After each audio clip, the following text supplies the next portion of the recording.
हे भगवान, आज तो कितना भयानक तूफान आया है। यदि इसी प्रकार बारिश होती रही तो मेरी तो सारी फसल नष्ट हो जाएगी। प्रकाश एक बहुत ही सच्चा और ईमानदार व्यक्ति था। वो अपने बूढ़े माता पिता के साथ इसी घर में रहता था। पूरी रात जोर जोर से बारिश और तूफान होता रहता है।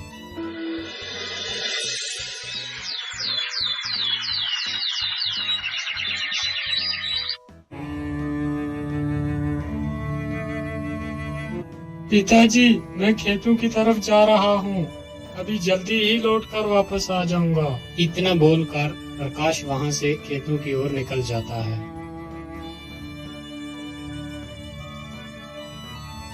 प्रकाश चलते चलते फिर अपने खेतों के पास पहुँच ही जाता है और वो क्या देखता है कि उसकी अपनी सारी फसल जो थी वो नष्ट हो चुकी है।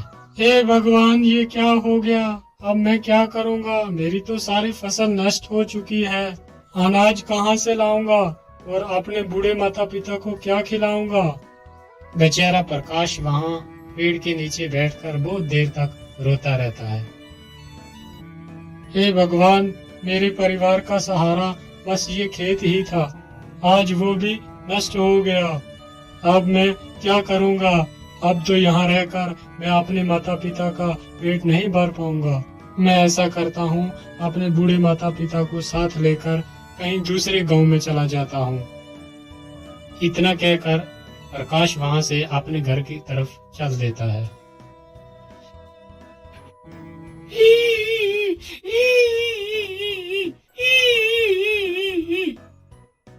अरे, ये आवाज किसकी है?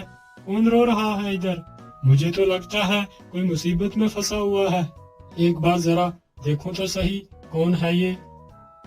फिर प्रकाश उसी ओर चलने लगता है जिस तरफ से वो आवाज आ रही थी और प्रकाश देखता है लोमड़ी अपने घायल बच्चों को देख देख कर रो रही है, जो बच्चे बिल्कुल अभी छोटे थे, चलने के लायक भी ना थे। अरे लोमड़ी, तुम क्यों रो रही हो? और तुम्हारे इन बच्चों को क्या हो गया है? अरे भैया, मैं तुम्हें क्या बताऊं, इस तूफान ने तो मेरा सारा घर ही उजाड़ दिया। अभी कुछ दिन पहले ही मेरे बच्चों ने जन्म लिया था, अभी ये चलने के लायक भी नहीं है। तूफान ने हमारा ये हाल कर दिया। अरे लोमड़ी, तुम दुखी मत हो, मैं तुम्हारी कुछ मदद कर देता हूँ। मैं तुम्हारे बच्चे को दवाई लगा देता हूँ, जिससे जख्म बहुत जल्दी भर जाएंगे, और मैं तुम्हारा ये घर भी थोड़ा ठीक कर देता हूँ। प्रकाश की ये बात सुनकर लोमड़ी की थोड़ी जान में जान आई। प्रकाश जल्दी से जाता है और कुछ दवाई की पत्तियां तोड़कर लाता है और जल्दी ही उन घायल बच्चों के घावों पर लगा देता है। और फिर वो जल्दी से वो गिरा हुआ पेड़ जो था जिसमें वो रह रहे थे उसे सही जगह पर, ये देखकर लोमड़ी बहुत ज्यादा खुश हो जाती है। हे दयालु इंसान, तूने मेरे परिवार को मरने से बचा लिया। तुम बहुत अच्छे आदमी हो। मैं तुम्हारा ये एहसान कभी नहीं भूलूंगी। अच्छा लोमड़ी, अब मैं चलता हूँ। अरे रुको भैया, तुमने मुझे मुसीबत से निकाला, लेकिन मैं देख रही हूँ तुम्हारे चेहरे पे बहुत उदासी है। क्या कारण है? तुम इतने परेशान क्यों हो? अरे मैं क्या ही बताऊं, जिस जालिम तूफान ने तुम्हें कष्ट दिया है, उसी जालिम तूफान ने मेरा भी खेत जो था वो सारा तबाह कर दिया है, और उसी फसल से मेरी सारी उम्मीदें थी। अब वो फसल भी सारी नष्ट हो चुकी है। अब मैं क्या करूंगा? खाना कहाँ से लाऊंगा और अपने बूढ़े माता पिता को क्या खिलाऊंगा? मेरे पास खेती के सिवा दूसरा कोई साधन भी नहीं है। अब तुम ही बताओ, मैं क्या करूं? अरे मेरे भाई, आप दुखी मत हो। आपने इतनी हमारी मदद की है तो मैं भी आपकी एक मदद कर देती हूँ। मैं तुम्हें एक खजाने का रास्ता बताती हूँ। जिसकी वजह से तुम्हारी गरीबी हमेशा के लिए खत्म हो जाएगी। लेकिन वो खजाना है कहाँ? वो खजाना तुम्हें नीलगिरी की पहाड़ियों में मिलेगा। याद रहे, वो खजाना देखकर तुम्हें ज्यादा लालची नहीं बनना। अगर तुम्हारे मन में ज्यादा लालच आई तो वो खजाना तुम्हें नहीं मिलेगा। ठीक है, मैं तुम्हारी बात को याद रखूंगा। अच्छा, मैं चलता हूँ। इतना बोलकर प्रकाश खजाने की खोज में निकल पड़ता है। प्रकाश चलते चलते बहुत ज्यादा थक गया था और उसे भूख भी बहुत लगी हुई थी। अरे, मैं तो चलते चलते बहुत ज्यादा थक गया हूँ और मुझे भूख भी बहुत लगी है।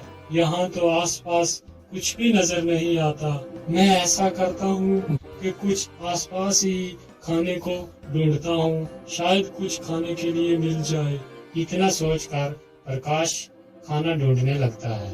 काफी देर इधर उधर भटकने के बाद उसे एक आम का पेड़ दिखाई देता है जिसमें बहुत सारे आम लगे हुए थे। अरे, इस पेड़ में तो कितने सारे आम लगे हुए हैं। मैं जल्दी से कुछ आम तोड़ लेता हूँ। और प्रकाश जैसे ही उस आम की तरफ अपना हाथ बढ़ाता है तो पेड़ के सारे आम गायब हो जाते हैं। ये देखकर प्रकाश बहुत ही हैरान हो जाता है। अरे, ये क्या हुआ? अचानक से वो सारे आम कहाँ गायब हो गए? बेटा, तुम इस पेड़ के आम ऐसे नहीं खा पाओगे। अरे, ये किसकी आवाज है? कौन है? और आसपास तो मुझे कोई भी नहीं दिखाई देता, फिर ये आवाज कहाँ से आ रही है? बेटा, मैं तो तुम्हारे सामने ही खड़ा हूँ। मैं एक पेड़ हूँ, लेकिन क्यों पेड़? मैं तुम्हारे फल क्यों नहीं खा सकता? बेटा, इंसानों ने हमें बहुत सारे कष्ट दिए हैं। हमने इंसानों के लिए क्या कुछ नहीं किया। उन्हें आपने स्वादिष्ट फल खिलाए और हम खुद धूप और बारिश में तकलीफ उठाते रहे। लेकिन तुम इंसानों को अपनी छाया में बिठाया, लेकिन बदले में तुम इंसानों ने हमारे लिए क्या किया? तुमने बारी बारी सारे पेड़ काट दिए हैं, जिसकी वजह से आज इतनी कड़कती धूप पड़ रही है। इसका कारण सिर्फ तुम ही हो। और इस गर्मी की वजह से हमें भी पर्याप्त पानी नहीं मिल रहा। इसकी वजह से हमारी तने भी सूख रहे हैं आहिस्ता आहिस्ता। अगर ऐसा ही चलता रहा तो जल्दी ही पृथ्वी का विनाश हो जाएगा। यदि इस विनाश को रोकना है, यदि कोई व्यक्ति एक पेड़ किसी मजबूरी के कारण काटता है तो उसके बदले कम से कम उसे 3 पेड़ लगाने होंगे, तभी हम इस पृथ्वी को सुरक्षित रख सकते हैं। लेकिन पेड़, मैं इसके लिए क्या कर सकता हूँ? बेटा, मैं तो किसी के पास जाकर ये बात नहीं बता सकता, लेकिन ईश्वर ने तो तुम्हें पैर दिए हैं। तुम हर एक व्यक्ति तक ये संदेश पहुँचाओ। ऐसा करने के लिए क्या तुम तैयार हो? तभी मैं तुम्हें फल खिला सकता हूँ। हाँ हाँ पेड़, ठीक है, मैं आपके इस संदेश को हर आदमी के पास पहुँचाऊंगा। प्रकाश की ये बात सुनकर पेड़ बहुत खुश हो जाता है और जल्दी से अपने कुछ फल नीचे गिरा देता है और प्रकाश उन फलों को उठाकर तुरंत खाने लगता है। फलों को खाकर प्रकाश आगे जाने लगता है।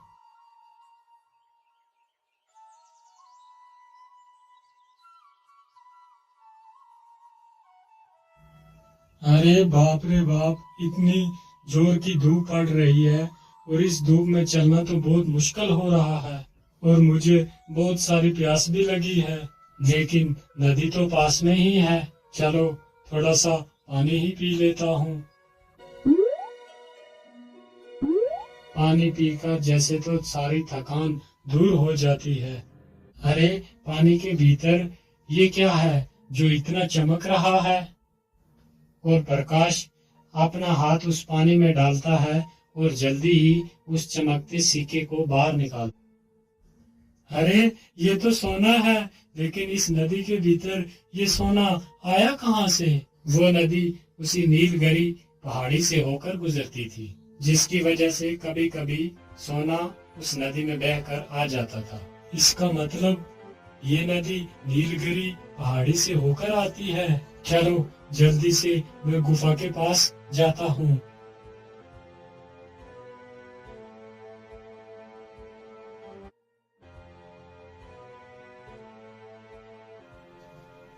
प्रकाश चलते चलते जल्दी ही नीलगिरी पहाड़ी के पास पहुंच जाता है।